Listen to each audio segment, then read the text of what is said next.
Olá, seja muito bem-vindo ao Debate. No programa de hoje vamos falar sobre o mercado editorial brasileiro. A forma de consumo do livro ganhou variações nos últimos anos. O modelo tradicional, impresso, não é mais a única possibilidade para termos contato com uma obra literária ou até mesmo com conteúdo didático ou técnico. Tem o livro digital ou o e-book, que transformou o simples ato de virar páginas em toques na tela. E mais, temos ainda a chance de ouvir livros por meio de um outro produto que vem ganhando espaço, os audiolivros. Além de inclusivos, se tornaram uma opção útil para as pessoas que aproveitam qualquer momento para assimilar novos conteúdos. Mas as diferentes maneiras de consumir e a crise econômica causaram impacto aí no mercado editorial do Brasil. Nos últimos 10 anos, o setor sofreu uma queda de 22,8% no volume de faturamento. Em 2017, esses cenários também afetam a organização e os bastidores dos eventos que celebram a literatura, como a Festa Literária de Paraty, a FLIP, por exemplo, e a Bienal do Livro aqui no Rio de Janeiro, que está na 18ª edição. Fique com a gente então que o debate de hoje vai discutir o futuro do mercado editorial. E aqui no estúdio nós contamos com a presença da Mariana Bueno, que é economista da Fundação Instituto de Pesquisas Econômicas, a FIP, e ela vai passar aí um panorama do mercado editorial com base em pesquisas sobre o setor realizadas pela Fundação. Também conosco aqui no estúdio está o Jorge Cornes, ele é economista e professor do Instituto de Medicina Social da UERJ, a Universidade do Estado do Rio de Janeiro, que também estuda o mercado editorial. Bom, já começo dando as boas-vindas, obrigado aos dois pela presença aqui no estúdio conosco. Obrigado.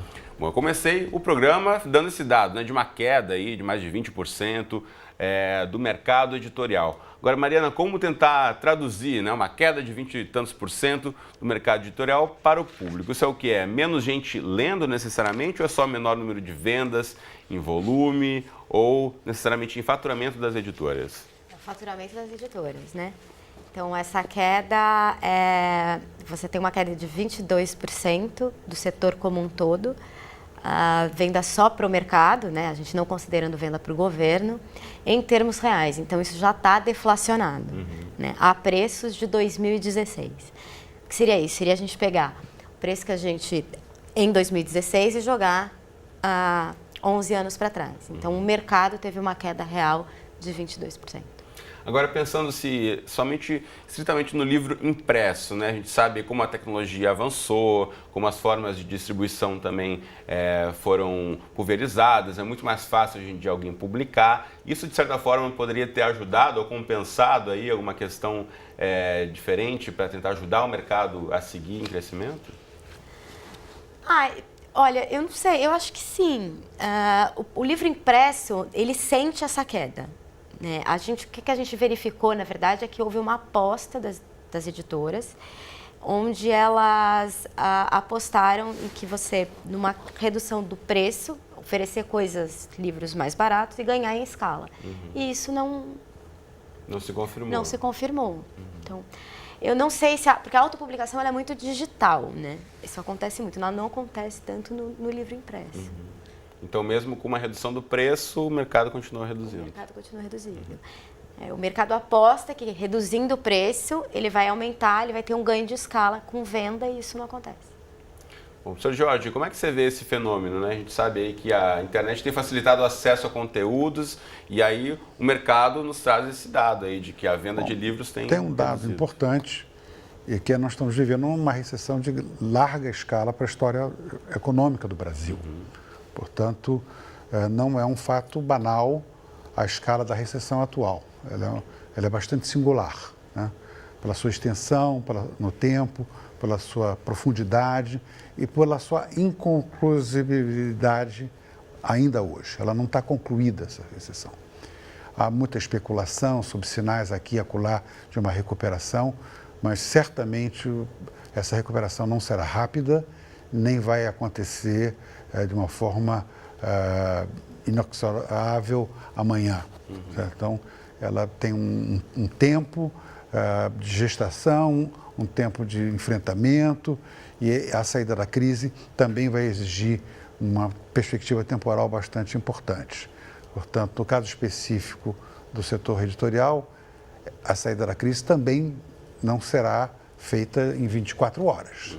Quando você perde um quinto do seu tamanho num período de 10 anos, você não vai repor isso em 1 ano ou 2.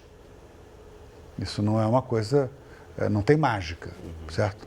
A economia pode não ser uma ciência exata, mas certamente tem alguma coisa de científico, certo?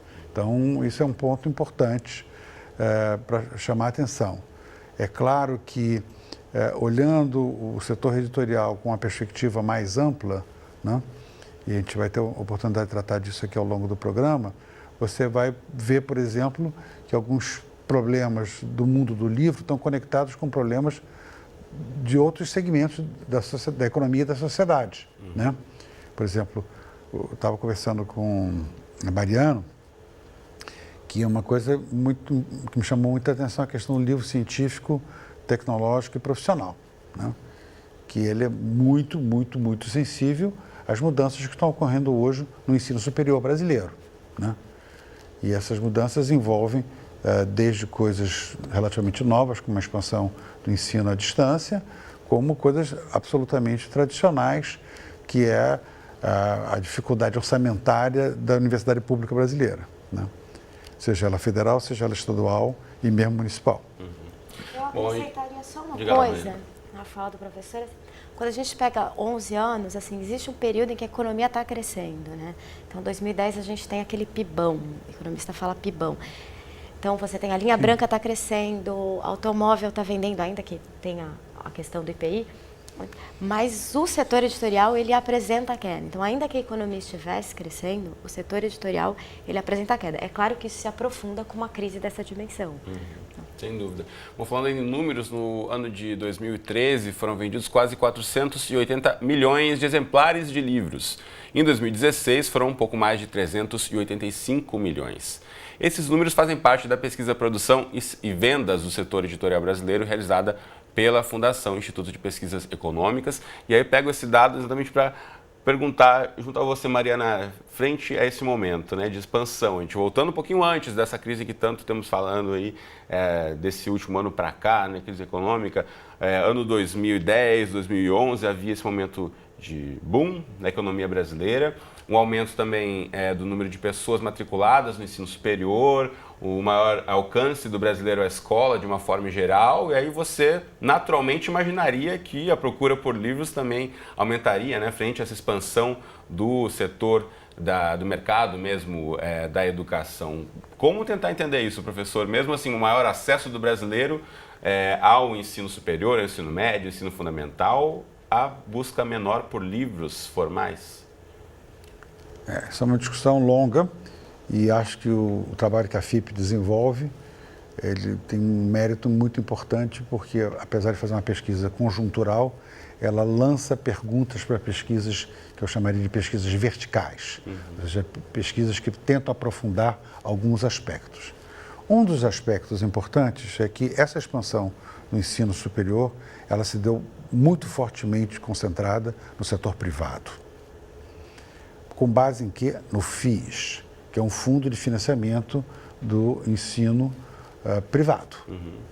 Portanto, todo o tamanho que chegou hoje à educação pública superior é muito pequeno vis-à-vis aos 75% que hoje é o ensino privado do nível superior. E esse ensino privado foi fortemente alimentado pelo FIES. Tanto que hoje essas universidades privadas, sem o FIES, estão tendo que fazer ajustes extremamente severos em custos. Esses ajustes em custos estão estimulando a opção pelo ensino à distância, que você reduz o corpo docente e amplifica o corpo discente, ou seja, mais alunos atendidos por um mesmo professor que fez um programa que é acessado por N pessoas, mas que custou para a sua edição um professor, certo? Então, esse é um ponto que me parece muito importante, chamar a atenção que a universidade pública, por raciocínio lógico, está restrita hoje a mais ou menos 25% do total de matrículas, o que é muito pouco.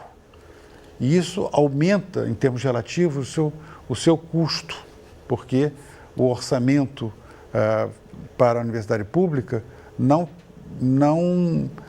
fica beneficiado por essa redução do seu peso relativo na produção quantitativa de pessoas qualificadas, né?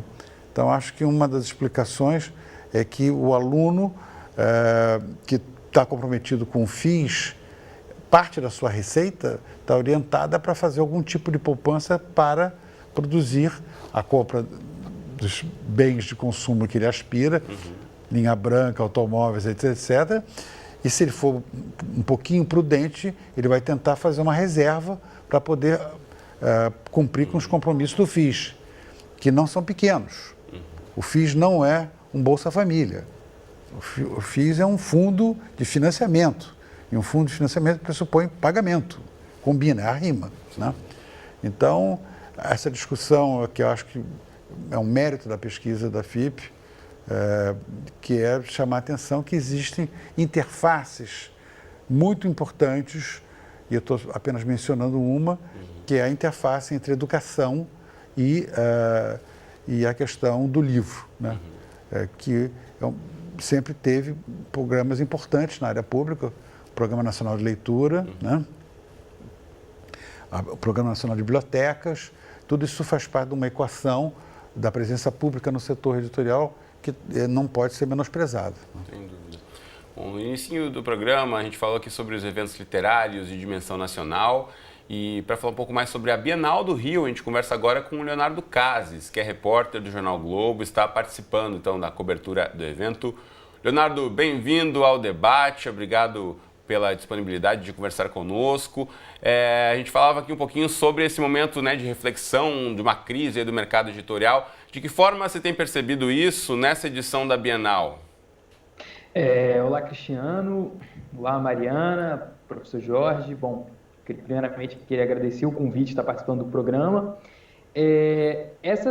Todo mundo só fala em crise, né? Já tem algum tempo que todos os setores, mas o setor editorial que eu acompanho mais de perto, a crise é uma palavra que acompanha praticamente qualquer conversa de qualquer editor. No caso da Bienal do Livro do Rio desse ano, havia uma grande expectativa de uma espécie de salvação da lavoura. A Bienal do Livro do Rio, ela é o terceiro maior evento da cidade do Rio de Janeiro, só perde para o Réveillon e para o Carnaval em termos de público. Deve ser ultrapassado pelo Rock in Rio esse ano, mas como o Rock in Rio não aconteceu ainda, ela é o terceiro evento em termos de público. E é uma Bienal que historicamente traz vendas expressivas para as editoras. Então, num ano de crise, a expectativa era que a Bienal trouxesse, digamos, boas notícias para o mercado. Passado o primeiro fim de semana, o balanço ainda parcial, bastante parcial que a gente tem, é que as editoras sentiram, sim, uma queda nas vendas comparado a 2015, o que, enfim, entre outros fatores, com certeza a situação da recessão, né, a crise econômica e, em especial, a situação econômica do Estado do Rio de Janeiro contribui bastante. Lembrando que a Bienal sempre teve um público muito forte de professores, tanto da rede municipal da cidade e de redes municipais da região metropolitana e, claro, professores da rede estadual, que enfrentam uma situação gravíssima de falta de pagamento, atraso de pagamentos, enfim, uma situação muito delicada, e é claro que isso também vai ter impacto no resultado do evento. Mas, por enquanto, assim, a Bienal era guardada como uma espécie de fonte de boas notícias e, digamos, até agora, pelo menos, assim, na primeira parcial do primeiro fim de semana, tem decepcionado um pouco. Não em termos de público, mas, assim, público tem. Eu estive no Rio Centro, muita gente nos corredores, muita gente interessada em livro, mas comprando efetivamente, o número até agora parece que decepciona um pouco. Leonardo, eu já volto a falar com você. Mariana, pelo ponto de vista dos editores, de quem publica também, não só o público, mas reduziu o número de editoras ou de expositores presentes no evento, né? Então, esse era um comentário que circulava na Bienal, assim, de que a Bienal estava mais vazia do que ela costuma estar em termos de stand. Isso. Então, menos expositores, menos público. E a gente pensando um pouco no que o Leonardo trouxe, né, professor, o contexto mesmo, né, o estado do Rio de Janeiro vivendo uma crise mais agravada ainda do que a crise que outros estados, aqui com parcelamento e atrasos dos salários de muitos servidores, como os professores também, isso acaba afetando, não tem como não afetar, né? Sim, claro que afeta. E acho que o número de ISBN está caindo numa escala que mostra muito claramente que, além das reimpressões, tem pouca coisa. Tem muita reimpressão, né? Tem muito saldão, certamente na Bienal deve ter. Então, você saldão. quer dizer poucos lançamentos, novos títulos sendo poucos expostos. lançamentos e, evidentemente, isso também tem um impacto, né? Se a demanda tem problemas e a oferta também tem problemas, a tendência é que eles se retroalimentem, né? Isso é um pouco economês, mas é um pouco a lei de Sé às avessas, está entendendo? A lei de Sé em economia é que toda oferta gera a sua própria demanda. E aqui está ao contrário, a demanda está gerando a sua própria oferta, está invertendo, né? Leonardo Cases, repórter do Jornal Globo, conversa com a gente pela internet. Você percebeu a diferença em relação aos preços? Tem muito saldão, como disse o professor aqui. Você acredita que tem menos novos títulos, mesmo sendo ofertados por lá? Então, acho interessante, o professor levantou um ponto muito importante, porque o que a gente percebeu no primeiro fim de semana é que os saldões são um grande sucesso, porque você tem alguns estandes especializados em saldos mesmo de livros, né? São empresas que compram estoques das editoras, enfim, o que a gente costuma chamar de encalhe, livros que não saíram, e compram esse estoque a um preço muito baixo e depois revendem por valores também muito baixos, em torno de R$10, por exemplo. Esses saldões são, digamos, os grandes beneficiados aí da crise, porque realmente, no caso, assim, quem tem sentido mais essa crise e vendas menores são as grandes editoras, que realmente estão com menos lançamentos de peso na Bienal e também menos autores internacionais. Eu acho que isso é uma coisa que algumas pessoas das editoras também comentaram.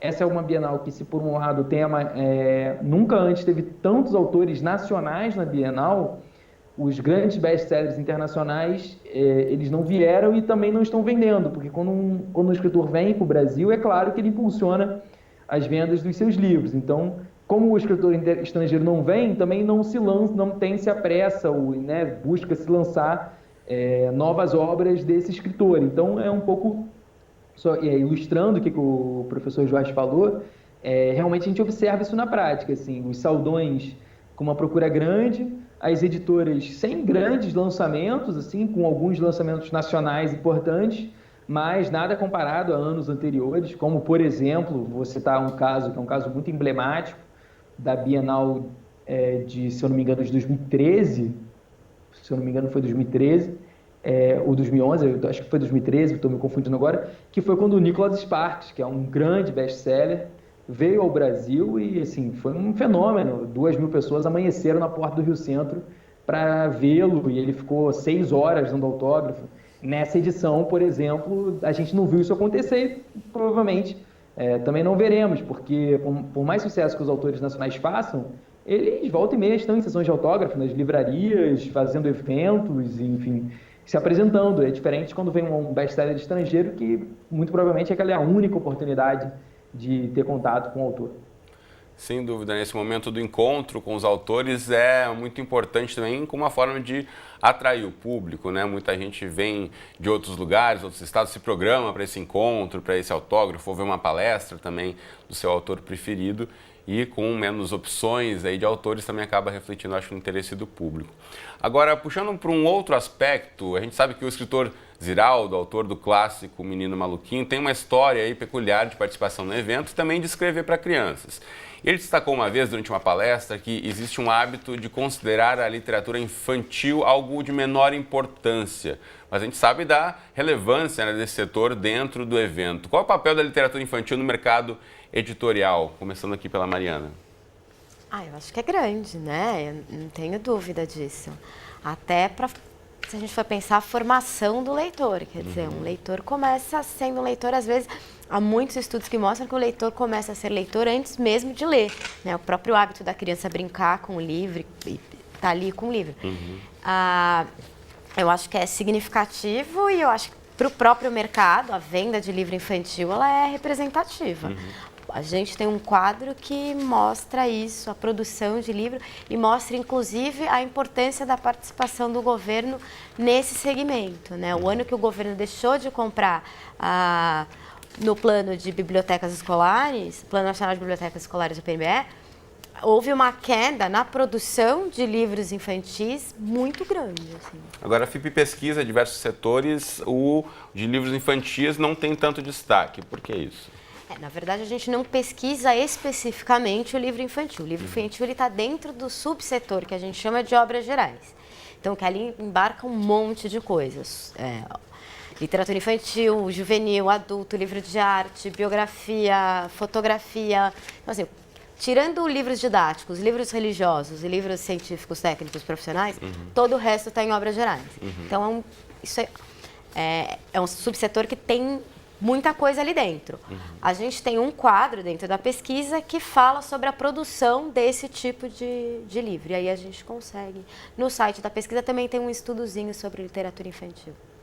Jorge, como é que a gente pode ver essa relevância ou talvez o setor não vê com tamanha importância o livro infantil? A própria pesquisa da Mariana deu um dado muito interessante que eu estava procurando aqui para mostrar.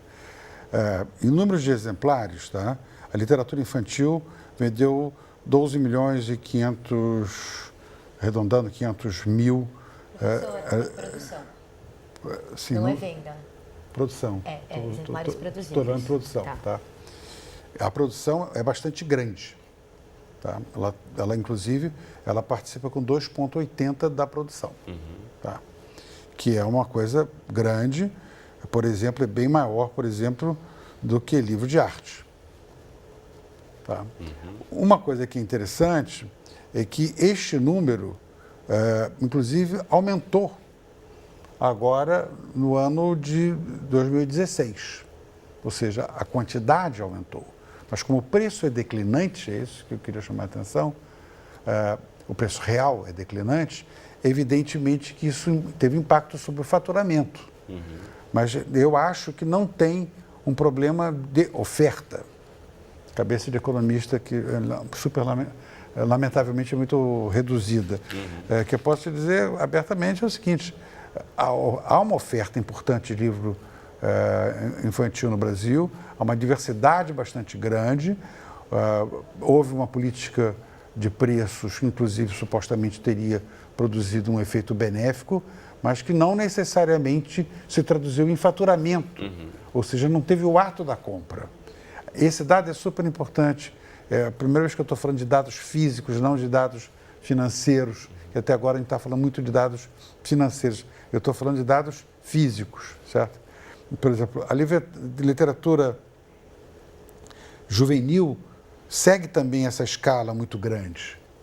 Então, na verdade, se você tem literatura infantil e literatura juvenil, você pode dizer que esse conjunto de literaturas, né, tem um dinamismo bastante significativo.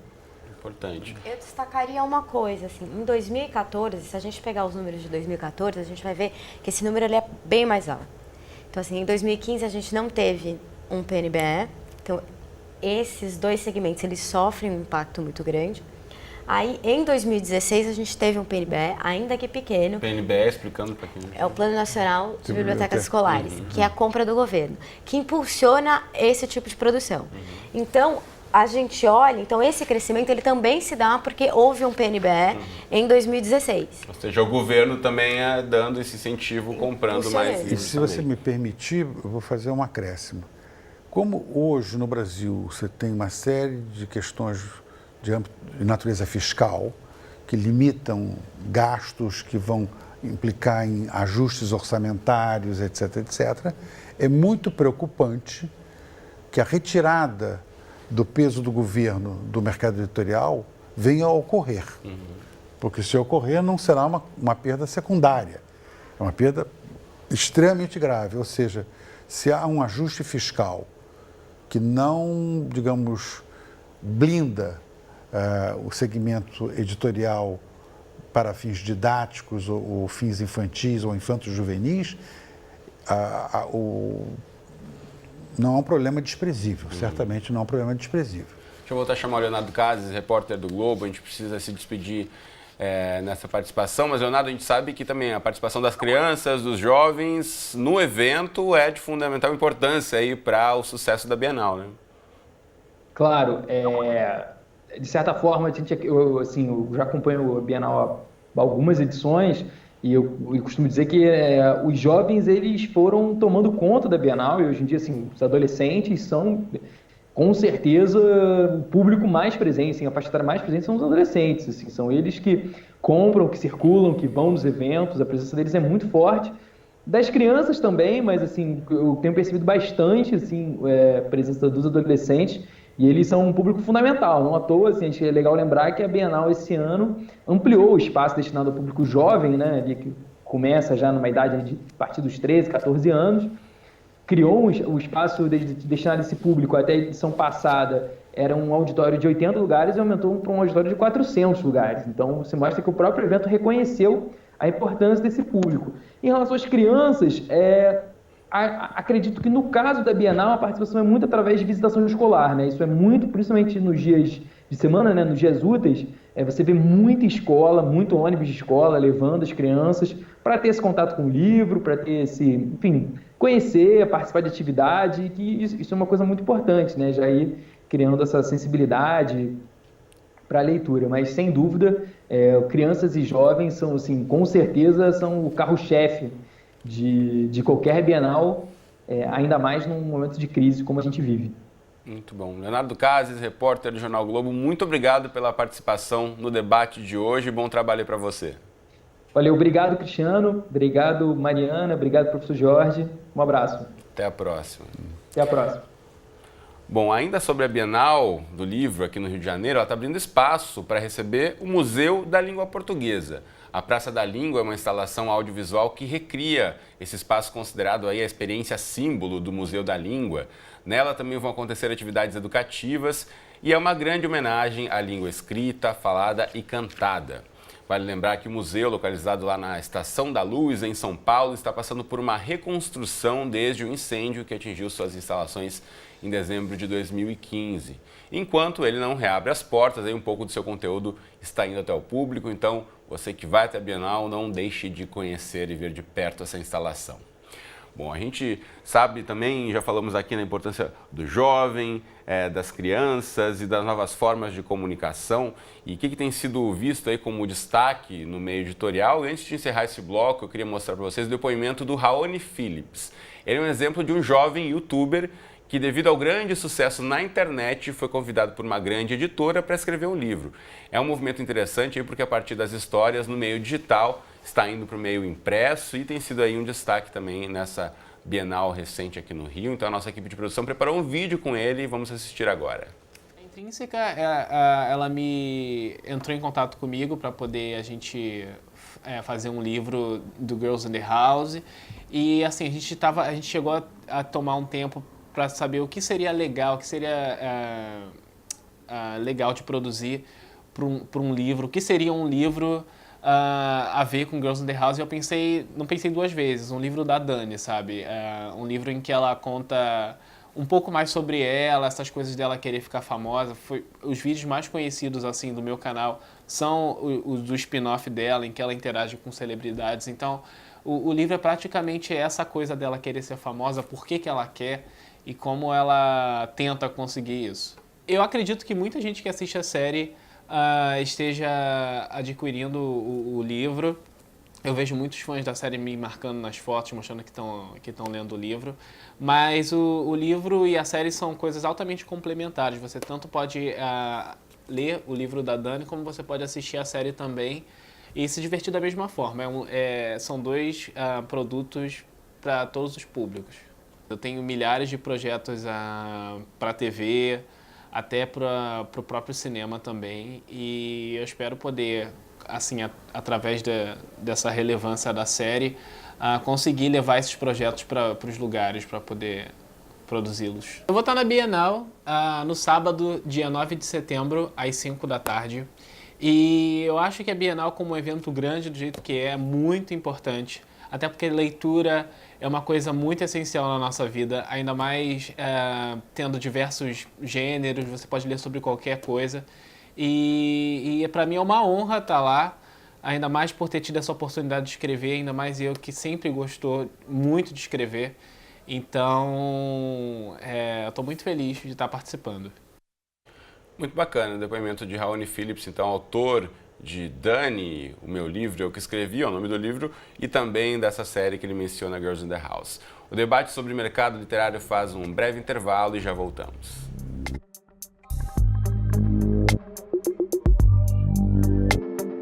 O debate está de volta falando sobre o mercado editorial brasileiro, que sofreu uma queda expressiva aí no faturamento nos últimos 10 anos, mais de 20%.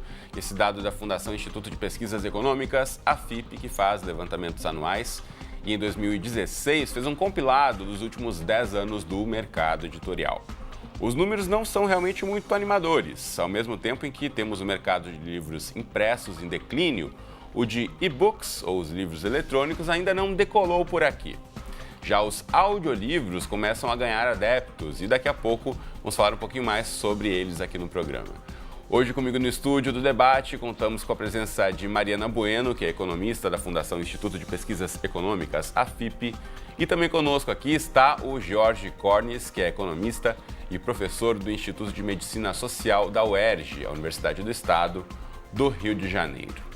Bom, a gente já falou no primeiro bloco aqui sobre o evento da Bienal do Livro e sobre tendências, e um lançamento recente do mercado editorial que está sendo bem recebido pelo público é o livro Na Minha Pele, escrito pelo ator Lázaro Ramos. A publicação faz uma reflexão sobre o racismo e o Lázaro deixou uma mensagem para a gente sobre o que o motivou a escrever. Vamos assistir. Estar aqui para falar sobre o Na Minha Pele, inclusive, me faz pensar que o livro saiu no momento adequado, porque esse livro eu comecei, na verdade, em 2007. Eu não sabia exatamente o formato dele, eu queria falar sobre vários temas que me inquietavam, como preconceito, formação de identidade, e não sabia como falar. Eu tentei falar primeiro distanciando esse assunto de mim, até que um dia eu resolvi aproximá-lo e fazer um livro onde eu compartilhava sensações, dúvidas e certezas. Esse livro chegou no mercado editorial esse ano, com uma ótima recepção, que me surpreendeu positivamente. E acho que ele traz um tom que é muito importante. Quando a gente fala sobre identidade, a gente às vezes vomita verdades e faz com que a gente perca alguns ouvidos.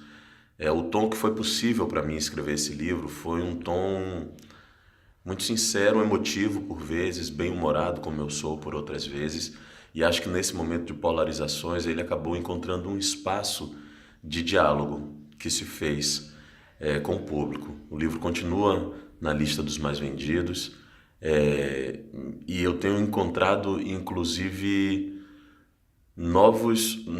tenho percebido que o diálogo que se formou nas páginas do livro continuou em cada leitor que recebeu ele e reinterpretou e acrescentou um pouco de si no livro. Então, o sentido no Na Minha Pele se tornou mais forte por essa relação que teve com o leitor, coisa que me deixa muito feliz, muito grato, e achando que a missão foi iniciada e que ainda temos um longo percurso a trilhar. Muito bacana, muito obrigado ao Lázaro Ramos por ter mandado essa mensagem, especialmente para o nosso debate de hoje. E as identidades, como ele disse, têm sido pauta de muita discussão nos últimos anos. A produção literária em torno dessa temática cresce e, com isso, as editoras também passaram a investir em uma nova função. Para quem nunca ouviu falar, tem a do chamado leitor sensível. Pois é, o objetivo é identificar conteúdos que podem, de alguma forma ou de alguma maneira, afrontar minorias ou grupos sociais, evitando pressões e boicotes. A editora Seguinte contou com a colaboração da advogada Terra Joari no processo de tradução de Fera, da escritora norte-americana Bree Spangler. Ela trabalhou na revisão de termos e diálogos, além de ter elaborado um glossário de conceitos. Então, para falar um pouquinho mais sobre essa experiência, a gente fala agora com ela pela internet. Tudo bem, Terra? Bem-vinda ao debate. Oi, boa noite, tudo bem? Boa noite. Então, quais são os principais desafios nesse trabalho aí como leitor sensível ou leitora sensível? Eu acho que o principal desafio muitas vezes tem alguns problemas e algumas questões que às vezes são colocadas no discurso quando você vai analisar uma obra, que pode contribuir para, digamos assim, para a marginalização de grupos que já são social historicamente marginalizados. Então, o olhar que a gente tem que ter é para esses pequenos detalhes. Só que, por outro lado, ao mesmo tempo também, muitas vezes é importante que não se pode o discurso do autor, entendeu? O discurso do autor precisa ser transmitido na sua integralidade, né? Da forma como o autor deseja expressar. E muitas vezes ele quer até expressar situações de violência. E aí acho que o grande desafio ele reside nisso, né? Entender qual é o limite do seu trabalho, assim, porque muitas vezes você pode alterar até o próprio aquilo que a obra quer veicular. Então acho que é importante saber, e é difícil, né, identificar qual é esse limite, etc. Mas no livro que eu trabalhei, na obra Fera, que foi um trabalho que eu fiz para a seguinte, até que não foi, esses detalhes até que não foram tão complexos, assim, até que foi relativamente tranquilo trabalhar isso, entendeu? Bacana, já volto a falar com você. Mariana, essa percepção também de como tratar os termos, né? A gente vê cada vez mais assim, as minorias ganhando força e as publicações, consequentemente, vão aparecer. E esse cuidado com a importância histórica mesmo, né? De como tratar esse resultado final e como ele vai ser replicado quando chegar até o leitor, né? Eu acredito que sim, acredito que as editoras têm se preocupado em fazer esse trabalho. É por isso que você tem surge uma função dessa. Professora, a gente pensar também nesses espaços de divulgação, a gente vê tanto aí na rede social discussões sobre diversas formas de identidade, minorias. Você acha que isso o mercado editorial está absorvendo, está sendo forçado a absorver de certa forma? Isso é uma longa discussão, muito complicada. O antissemitismo não foi inventado ontem, né? Os preconceitos raciais também não foram inventados ontem. E há que tomar muito cuidado, porque tem um fio muito tênue entre uma leitura sensível e a censura. E a censura fere o princípio democrático da liberdade de expressão de pensamento. Portanto, a ideia do politicamente correto pode ser muito perigosa porque ela ameaça o fundamento político de uma sociedade democrática, onde todos têm direito a expressar seus pontos de vista, mesmo que eu não os aprecie. Claro que eu não acho interessante ter textos antissemitas, mas eu certamente tenho que reconhecer que é importante que os antissemitas falem, porque senão vai parecer que o antissemitismo foi uma invenção. Não foi uma invenção, certo? Tem gente que diz que não houve simplesmente o Holocausto. Por quê? Porque eles acham que isso tira um pouco o glamour, digamos, perversamente falando, do chamado povo eleito. O que é completamente falso, mas eu acho importante que eles digam que negam o Shoah. Né? Por quê? Porque fica muito claro que eles são capazes, na sua fé ideológica, de suprimir evidências, inclusive fotográficas, fílmicas, bibliográficas, etc, etc. Então, acho que tem que tomar muito cuidado com isso. Todos os grupos minoritários, e aí não é exceção, não tem exceção, todos os grupos minoritários tendem a olhar muito pelo seu único prisma. E isso é muito ruim. Ou seja, quando um grupo minoritário, seja ele por preferência sexual, seja ele por cor de pele, seja ele por origem cultural, tende a fechar sua visão no seu específico, isso produz geralmente catástrofes. Terra, só para a gente resumir e encerrar essa participação, quando você pega um texto, por exemplo, qual esse cuidado, né, como disse o professor aqui, você tem que ter para ficar também fidedigna ao que está trazendo o texto original, tentar traduzir isso para o grande público quando você vai publicar aqui no Brasil, por exemplo? Eu acho que, assim, por exemplo, nesse trabalho que eu fiz para o Fera, né, a gente ajudou a produzir no final um glossário. E nesse glossário a gente, enfim, buscava detalhar algumas expressões, alguns termos que são muito utilizados e que às vezes a gente não consegue situar exatamente o que eles significam. Então, assim, o cuidado eu acho que é mais nisso, assim, né, de saber trazer exatamente o sentido que quer ser veiculado naquela obra, ao mesmo tempo que sopesar. Eu acho que essa questão da censura é realmente uma questão importante, né, porque a gente não pode limitar totalmente os discursos, né. Por outro lado, a liberdade de expressão também não é um princípio absoluto, né? Então, eu acho que é muito importante a gente sopesar isso, porque a gente não pode entrar em atitudes autoritárias dos próprios grupos minoritários, né, que são socialmente alijados. Ao mesmo tempo, eu acho que é importante ter esse olhar para, de alguma forma, também, por exemplo, talvez uma publicação antissemita não seja interessante. Eu talvez discorde disso, uma publicação antissemita deva, enfim, ser lançada no mercado, etc., dependendo do teor dessa publicação, né? O racismo, por exemplo, é um crime, né? E às vezes a gente não pode, enfim, de certa forma, deixar essas coisas passarem, assim. Mas acho que o detalhe é isso, né? Essa linha tênue, ela realmente existe, assim, né? Então, acho que o cuidado é esse, de deixar que, por exemplo, situações de violência, muitas vezes elas vão ser expressas nos romances, na literatura, e aí essas situações a gente precisa pensar em como elas vão ser transmitidas, né? Exatamente, uma forma que não limite o que o autor quer veicular, mas, ao mesmo tempo, também garantindo que algumas questões, enfim, né, que a gente não esteja também contribuindo para a marginalização de um grupo. E achar esse ponto é realmente uma coisa difícil. Então, já como eu disse... Bem, sem dúvida. Bom, Terra Johari, advogada e leitora sensível, muito obrigado por ter contribuído aqui para o nosso debate de hoje e bom trabalho para você. Obrigada. Tchau. Bom, a gente puxando para um outro ponto que a gente falou rapidamente aqui ao longo do programa, que são os e-books, né, os livros digitais. Segundo uma pesquisa da própria FIPE, 37% das editoras no Brasil publicam versões digitais dos seus livros, mas isso aí significa um total que corresponde a menos de 2% do faturamento aí do mercado editorial brasileiro. Como tentar entender isso? A gente fala cada vez mais de acesso a conteúdos de forma digital, a internet está mais fácil, todo mundo consegue ter acesso, mas mesmo assim isso não está se traduzindo em resultados para o mercado editorial, Mariana.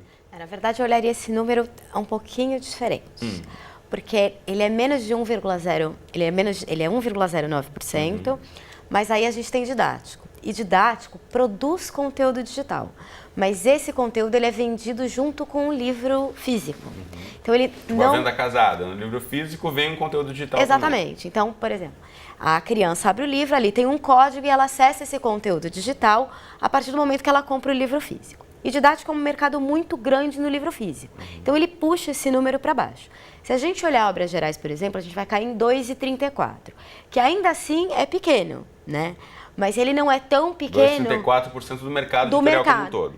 De Obras Gerais, em relação ao físico ao digital. Então, assim, a digital representa tudo que é vendido no país, digital representa 2,34% desse faturamento das editoras.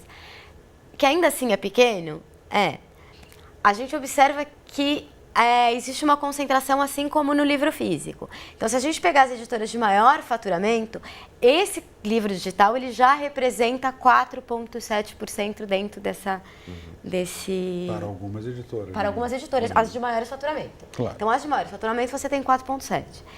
Em CTP, isso também acontece. A comercialização que é diferente. Né? Que aí a gente entra naquele caso que a gente estava comentando aqui no intervalo, que é as bibliotecas por assinatura, eles também vendem e-book, mas você tem conteúdo fracionado, então vende o capítulo, bibliotecas por assinatura. Ele ainda é pequeno, mas eu acho que é espaço, assim, né? São 500 editoras que não produzem, né? Não produzem e comercializam esse tipo de livro. Então, eu acho que há um espaço para crescer.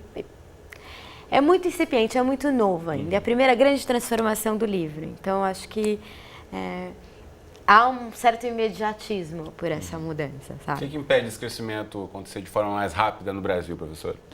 Olha, quando eu estava escutando a Mariana falar, eu fiquei pensando numa coisa que talvez seja um pouco erudito demais, mas o livro tem uma história de milênios, onde as inovações tecnológicas foram frequentíssimas. Uma das grandes revoluções tecnológicas do mundo foi o papel. Pouquíssima gente lembra disso. O papel foi uma revolução tecnológica fundamental. Até os egípcios se desconhecia o papel. E o livro impresso, Gutenberg, com a tipografia, caracteres móveis, é do século XV, 1400, certo? Então, nós estamos falando de uma escala de tempo onde 5, 10, 15 anos é nada. Nada. Por isso que eu quis evitar um pouco essa coisa muito erudita, mas uma coisa que as pessoas que conhecem pouco história e têm talvez até por uma sua idade pouco repertório, né, tendem a achar que o livro digital será uma conquista devastadora e uma história de sucesso estrondoso ontem. Quem já cresceu com o celular e o tablet na mão acha que sempre existiu, né, esse tipo de recurso tecnológico. Estou me lembrando de um aluno meu, que isso é muito engraçado. Eu estava dando uma vez uma aula sobre 68 e o aluno falou assim, mas professor, o senhor já era vivo em 68? Eu falei, eu já era vivo e já estava na luta, meu filho. Virando rádio patrulha na Rio Branco e o diabo, certo? Então, não é um caso isolado, tá entendendo? Então, eu acho que tem que pensar muito nessa história, que eu acho que a escala de tempo é importante. Sem dúvida. Eu destacaria uma coisa, eu não acho que é um bem substituto. Eu não acho que o livro digital vá substituir o bem físico, né? Hoje você tem pesquisas que mostram que as pessoas acessam o livro digital e depois acabam comprando o livro físico. Então, eu não acho que tem... E tem livro que não há sentido ser digital. Um livro de arte, ele não tem sentido ser um livro digital. Eu acho que há espaço, e eu acho que num país com um índice de leitura tão baixo, é uma outra forma de você acessar aquele conteúdo e, de repente, aumentar esse índice de leitura, né? Possibilitar.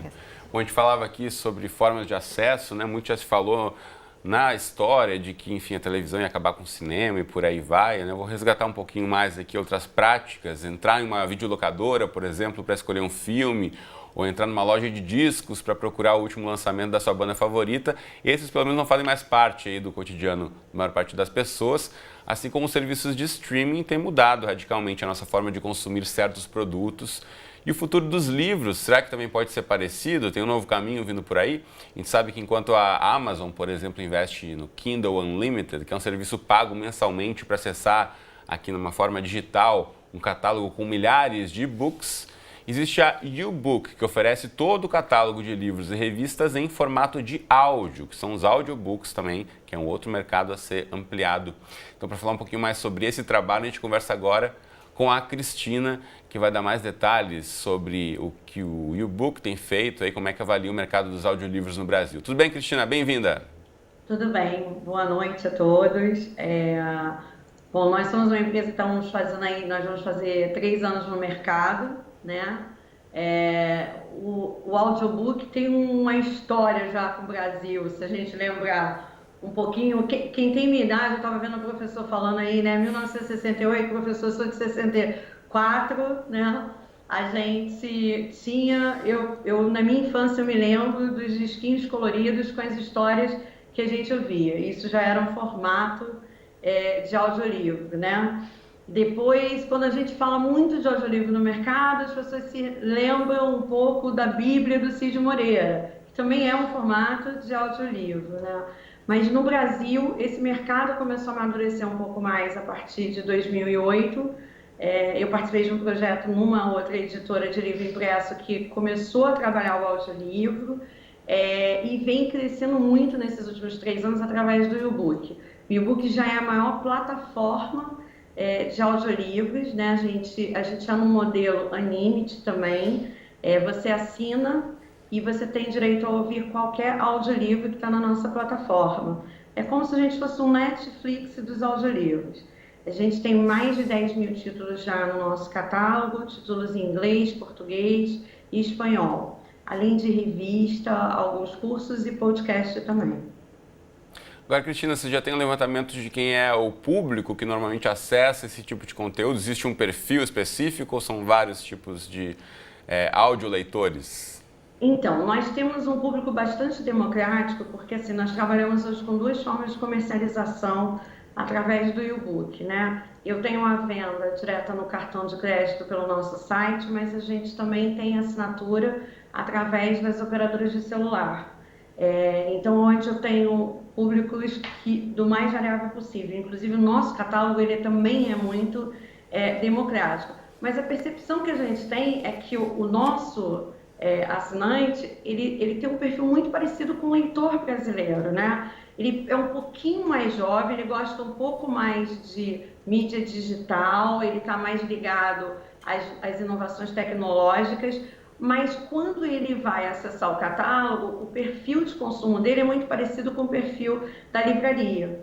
Tanto que a gente conversa aqui no YouBook, a gente diz que o nosso site, na nossa home, a primeira página do site, ela tem que ser mais ou menos como você estivesse entrando em qualquer livraria no Brasil, ou seja, ter ali os livros, né, que são indicados, os livros da lista dos mais vendidos, os grandes best-sellers, os grandes nomes da literatura, porque, no fundo, é isso que o nosso assinante acaba demandando no dia a dia.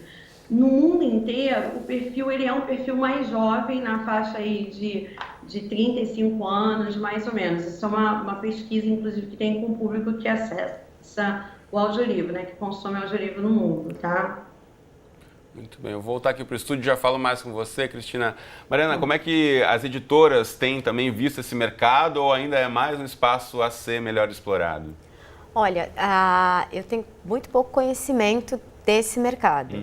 Eu conheço a U-Book, eu sei que é a maior, eu acredito, do mercado brasileiro, mas a gente tem muito pouca informação, assim, eu não tenho... Eu sei que no mundo é um mercado com uma tendência de alta, e esse é um mercado a ser explorado. Como é que você vê, professor, esse mercado também trazendo novas formas de acesso a esse conteúdo? Eu acho que não vou dizer nada muito diferente do que a Mariana já disse, até compartilhei já uma mesa, uma vez, um encontro com a Cristina. Eu acho que tem algumas disciplinas, alguns territórios que se adaptam melhor para determinados conteúdos do que outros. Por exemplo, eu vou puxar de propósito para o campo científico, né? É muito difícil que você vai ter um leitor de medicina nessa plataforma, certo? Eu diria pouco provável que você vai ter um leitor de matemática, de estatística nessa plataforma. De engenharia, talvez de tecnologia em algum grau, alguma coisa. Eu acho que as plataformas selecionam um pouco os seus produtos e seus clientes, né? É interessante que no futuro haja uma manutenção dessa pluralidade. Acho que eu sempre sou um defensor da diversidade, é por isso que já naquela outra pergunta eu me manifestei muito cuidadosamente com relação à questão da censura, né? Eu sou de uma geração que, você tem uma ideia, eu só tive direitos civis com 35 anos de idade. Como assim? Certo? Eu tinha 13 anos de idade quando teve a Revolução de 64 e eu só tive direitos civis aos 35 anos de idade. Certo? Então, para mim, essa questão da diversidade, da liberdade de pensamento, dessa coisa anti-estadofóbica, anti todas as fobias, anti isso, anti aquilo, acho que isso é muito perigoso e indesejável. O que é desejável é uma sociedade plural, democrática, onde o Estado tem responsabilidades amplas no seu compromisso com a sociedade, assim como o mercado tem que ser regulado pela sociedade e pelo Estado. Então, novas formas de distribuição de conteúdo também acho que agregam, né, nessa pluralidade, claro, com certeza, dos discursos. Eu preciso chamar a Cristina novamente para me despedir. Cristina, só para a gente amarrar, vocês consideram os eventos literários como Bienal, como festas literárias, como uma forma também de impulsionar esses conteúdos? Como é que vocês veem isso no mercado de vocês? Com certeza, porque assim, até complementando um pouco o que o professor falou, na realidade, o que acontece com o audiolivro, eu digo assim, o audiolivro é uma leitura em movimento, né? Porque assim, todo o trabalho que a gente faz na realidade, a leitura na íntegra do conteúdo do livro. E concordo que existem tipos de conteúdo que é muito mais difícil você retratar em áudio, principalmente quando você usa muito recurso de imagem nesse conteúdo, né? O que acontece no mundo inteiro é que há um movimento de crescimento importante, inclusive em mercados maduros como os Estados Unidos, né, em que há 20 anos o audiolivro já é consolidado, você tem um crescimento impulsionado principalmente com a portabilidade que o audiolivro gerou através das assinaturas por streaming, né, pelo trabalho por streaming, e por você também, né, por poder ter um celular em que você pode levar esse conteúdo para qualquer lugar. Quem é o público principal, eu acho sempre muito importante, porque às vezes a gente tem ideia de que o público do audiolivro é a pessoa que não gosta de ler ou é a pessoa que tem deficiência visual. O público do audiolivro no mundo inteiro é quem gosta muito de ler e anda sem tempo para ler e passa muito tempo se deslocando de um lugar para o outro. Então, eu sempre me uso como exemplo, porque quando eu fui trabalhar em 2008 com audiolivro, eu era uma pessoa daquela que ama o livro em papel, né? Mas não tinha tempo de ler tudo que eu gostaria. Hoje eu consigo ler 5 livros ao mês. Por quê? Porque eu posso ouvir 3, 4 livros e ler 1, 2. Então, eu aumento a minha capacidade de leitura. A gente está sempre participando dos eventos, nós estivemos na Flip, estamos na Bienal com uma ação muito interessante. Nós hoje nós temos 120 editoras que são parceiras do e-book. A gente está hoje na Record, na Universo dos Livros, na Pensamento, estamos na Ciranda Cultural, na Ler Editorial. Nas principais editoras do Brasil, né, Cristina? Eu preciso, pelo adiantado da hora, eu preciso me despedir de você. Eu queria mesmo continuar esse papo, a gente pode voltar a conversar em outra oportunidade, mas o horário do programa de TV me pede aqui para que eu encerre. Mas muito obrigado, Cristina. Diga lá. Na Bienal, só complementando, Guilherme, na Bienal podem visitar esses estandes que a gente está lá com o e-book em demonstração e uma ação promocional bem interessante para que as pessoas possam conhecer o audiolivro, tá bom? Maravilha. Obrigada aqui pela oportunidade. Boa noite. Cristina Albuquerque, gerente de conteúdo do e-book, muito obrigado. Bom, também preciso me despedir de vocês aqui, foi um prazer conversar com vocês sobre esse papo, né, que eu achei importantíssimo para o brasileiro, o livro, a gente levar a cultura cada vez mais aí para o Brasil e tentar entender como é que está chegando o livro ou não até a casa dos brasileiros. Mariana, professor Jorge, muito obrigado pela presença. Muito obrigado pelo convite também. Obrigada. Valeu. Bom, você de casa, antes de encerrar o programa, deixa uma dica. Se você quiser mais informações sobre a Bienal do Livro, com programação, expositores, horários, tem tudo lá no site que é bienaldolivro.com.br. O debate de hoje fica por aqui. Você pode conferir esse e todos os outros episódios do nosso programa no Futura Play. Um abraço para você e até a próxima.